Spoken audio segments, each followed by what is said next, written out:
Most Fords don't die because the engine is weak. They die from how they're treated every day. Cold starts, short trips, towing on hot days, long highway runs at full throttle. It all feels normal, but it quietly steals years from your truck, SUV, or sedan. The real difference between a worn-out ride at 120 and a legend at 400 isn't luck, it's a habit.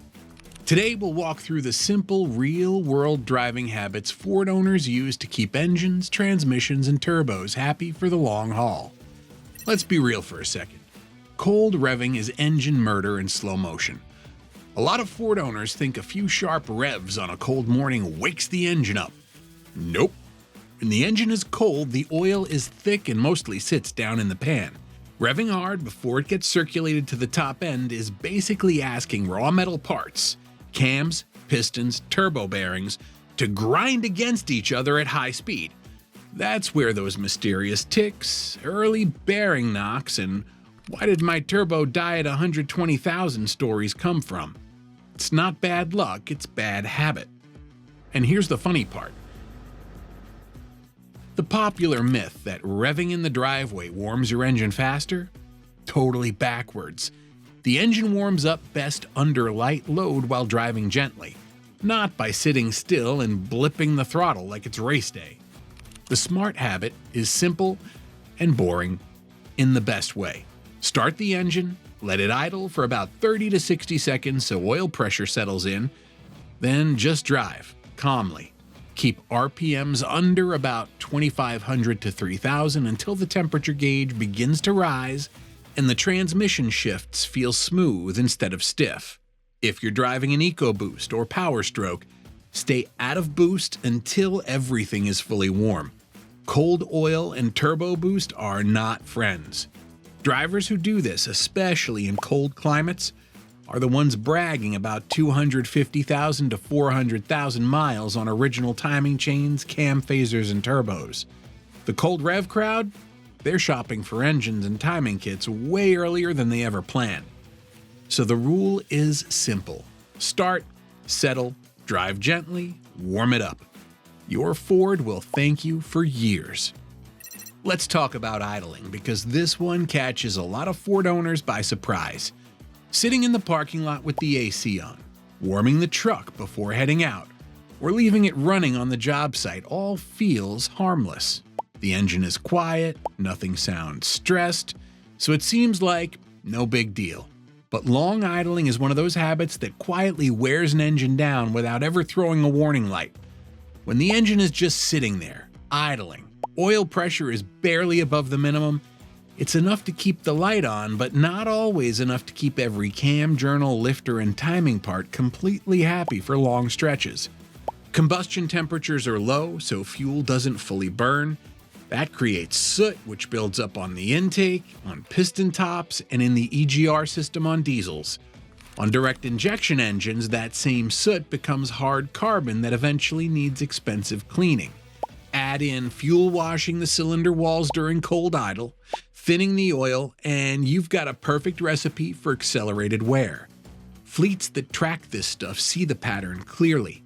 Engines that idle need a lot more frequent service, more turbo cleaning, more EGR work, and shorter oil change intervals because the oil gets diluted and dirty much faster.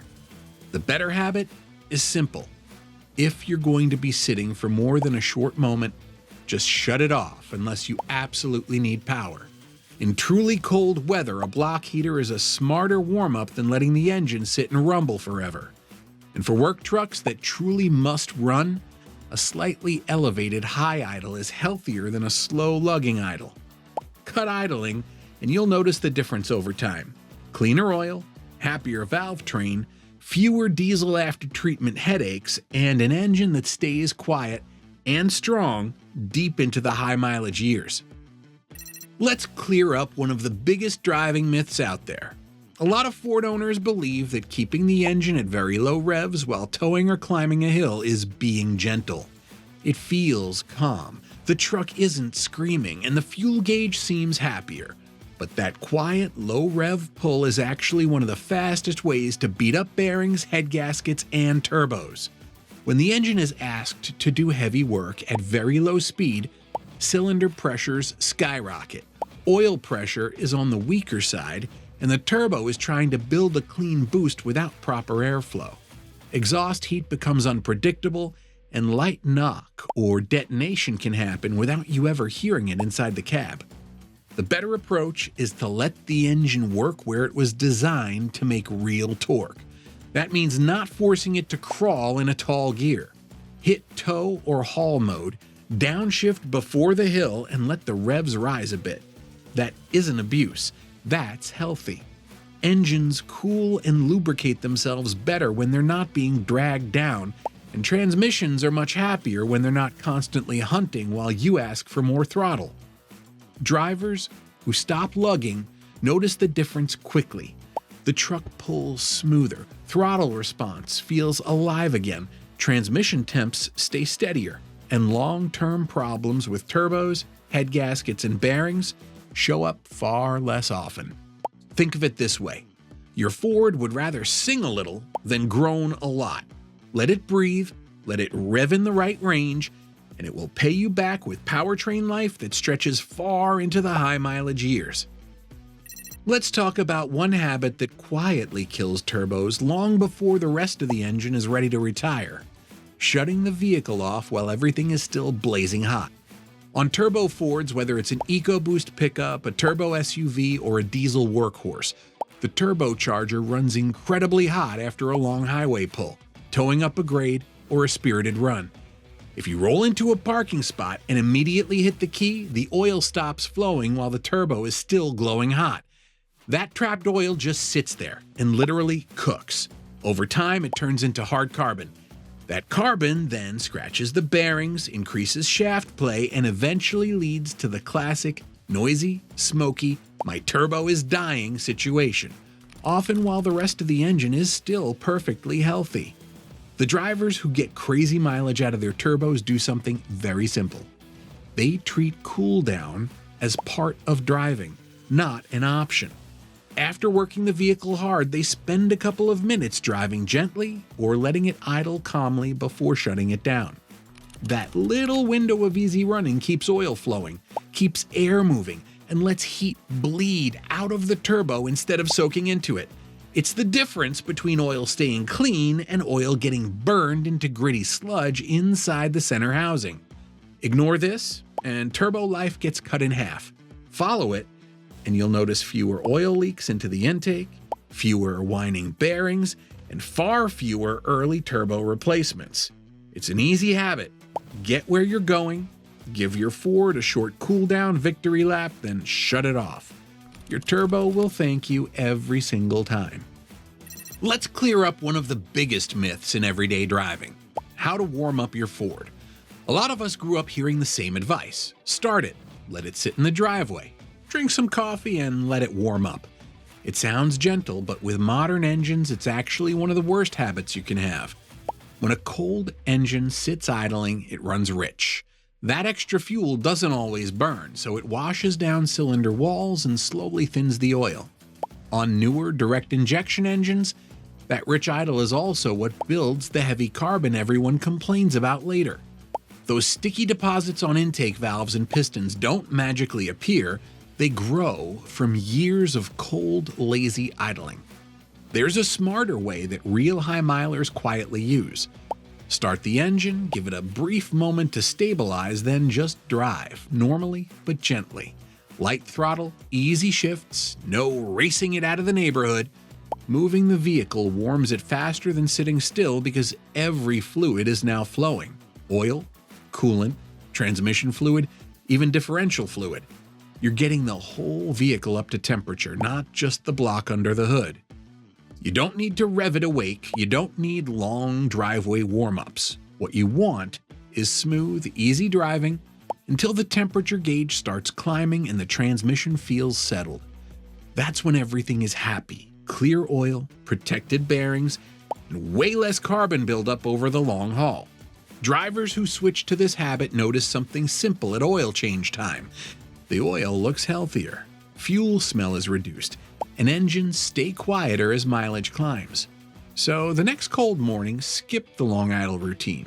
Start it, let it catch its breath, then ease onto the road. Your Ford will love you for it, and it will show it in years, not just miles. Let's talk about short trip driving, because this is one of the sneakiest engine killers out there. Most people think, I barely drive it hard, just quick runs to school or the store, so it should last forever. Unfortunately, that's exactly the type of driving that quietly wears a Ford out before its time.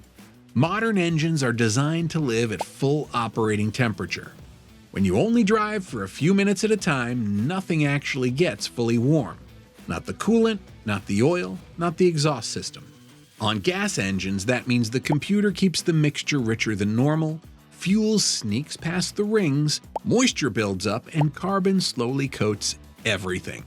The oil ends up looking like it's been living inside a fog machine. Diesels have it even worse. Short trips prevent the DPF from ever completing its regeneration cycle. So soot piles up, and the system keeps trying again and again. Some of that fuel used for regen winds up in the crankcase, thinning the oil you're depending on to protect very expensive parts. Now here's the good news. You don't have to stop short trips. You just need to give your Ford a chance to stretch its legs. Long life owners do this on purpose. Every week or two, they take the truck, SUV, or car for a solid highway drive. 20 to 30 minutes, steady speeds, relaxed but consistent RPM.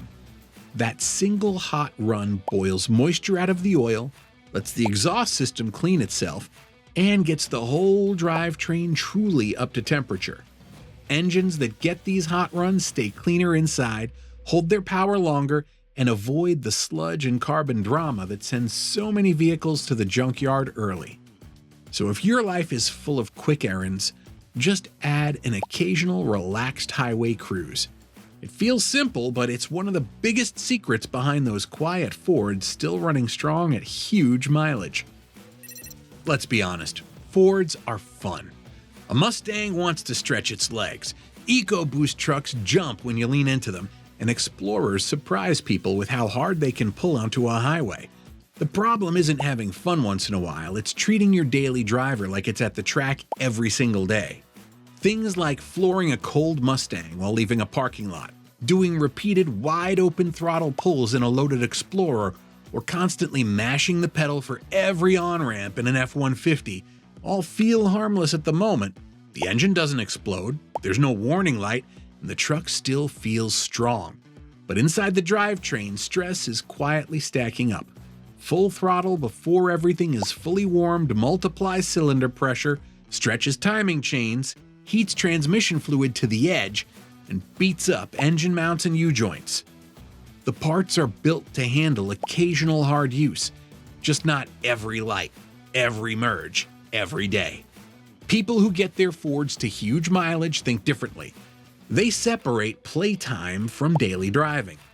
Normal commuting is smooth, mid-throttle, unhurried acceleration.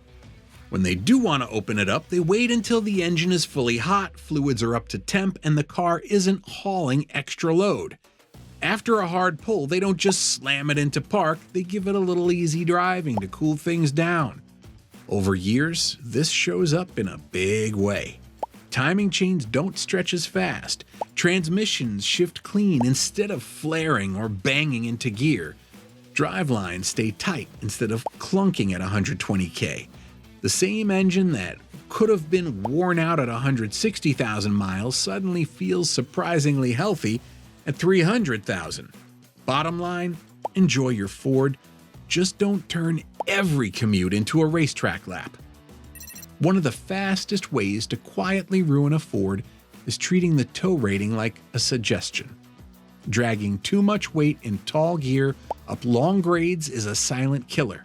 The engine lugs, transmission hunts, torque converters slip, and exhaust gas temps spike. Cruise control doesn't help. It keeps the truck fighting uphill instead of letting the engine live in its proper torque band. Add in long descents without using engine braking, and brakes overheat while the differential and transfer case take punishment. All of this adds up to cooked transmission fluid, warped drums, and components that fail far earlier than they should. The drivers who get 400,000 miles from their tow rigs think differently. They know their truck's numbers and drive with intention. They stay under published tow limits, especially in mountains or in hot conditions where cooling capacity is stretched. They downshift before the engine struggles, let it breathe in the right RPM band, and use engine braking instead of relying solely on the service brakes. Speed is secondary, survival comes first. Monitoring transmission temps where possible, these owners avoid burnt clutches, warped rotors, and overheating that sends so many hard-used trucks into the shop early. Their trucks haul loads without drama, brakes last longer, and driveline components survive the long haul. It's not about babying the truck, it's about smart, deliberate towing. Respect the weight, use the right gear, and don't rely on crews to do the thinking. Over time, these simple habits add years to transmissions, differentials, and engines, turning what could have been a 150K failure into a 400K legend. A little planning on every grade makes all the difference. One of the biggest mistakes drivers make on long descents, mountain roads, or interstate grades is riding the brake pedal like it's a cruise control substitute. On heavy Fords, SUVs, or trucks, that habit turns pads and rotors into instant toast. Heat builds fast, brake fluid can boil, rotors warp, caliper seals cook, and before you know it, your pedal feels mushy, the truck pulls under braking, and ABS lights dance. Meanwhile, the engine is doing almost nothing. Left in a tall gear while the brakes bear the entire load the drivetrain was meant to share. The smarter, safer habit is simple. Use the engine. Downshift early, especially when towing or hauling, and let your transmission and engine carry a chunk of the work.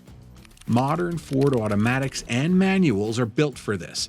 They can handle the load without drama. Engine braking keeps speed stable, cuts heat in the friction brakes, and prevents the rotors, calipers, and pads from suffering slow-motion destruction. Drivers who make engine braking a standard habit rarely see warped rotors or boiled fluid. Their brakes last longer, tires and bearings survive better, and they avoid the "oh no" moments when fade suddenly reduces stopping power. Over hundreds of thousands of miles, this small change saves major headaches, keeps towing runs safe, and preserves the drivetrain the way Ford intended. It's not rocket science. Downshift, let the engine slow the truck, and use the brakes only for fine adjustments. Do this consistently, and you'll avoid early brake failures, prevent ABS surprises, and extend every component on the rear axle and drivetrain. Simple habit, massive payoff, and far more confidence on long descents. These habits don't seem serious short-term, but over hundreds of thousands of miles, they decide whether the engine survives. That's exactly what the Longevity Guide is built around. One of the simplest yet most powerful habits long-life Ford owners swear by has nothing to do with RPM, gear choice, or towing technique. It's just listening. Seriously, turn the stereo down, crack the windows if needed, and pay attention to what your truck, SUV, or sedan is telling you. Early warnings are subtle. A faint belt squeal only when cold. A driveline vibration creeping in around highway speed. A soft knock under load. Or even a transmission shift that feels slightly off. Most drivers miss these because they're blasting music or assuming it's just old car noises. And by the time it becomes noticeable, the repair bill is huge. The trick is building a quiet drive routine. 10 to 15 minutes once in a while, minimal HVAC, low radio, focused on feel and sound. Lets you compare against what's normal. Check for new squeaks in the suspension, subtle steering changes, brake feedback, or engine transmission nuances. When something different shows up, investigate right away. That minor wheel bearing noise, catch it now, and you replace it before the hub starts shattering. Timing chain rattle? Address it before skipped teeth wreck the engine. Suspension wear? Handle it before tires and bushings wear out together. It's not paranoia, it's awareness. And awareness pays off in a huge way over hundreds of thousands of miles. Drivers who cultivate this habit rarely get blindsided by catastrophic failures. They catch problems early, avoid chain reaction damage, and keep their Fords running smooth and predictable long past the 400,000 mile mark. Think of it as preventative maintenance that lives in your head, not in a service schedule. Listening closely keeps the engine, drivetrain, and suspension happy, and your wallet far away from disaster.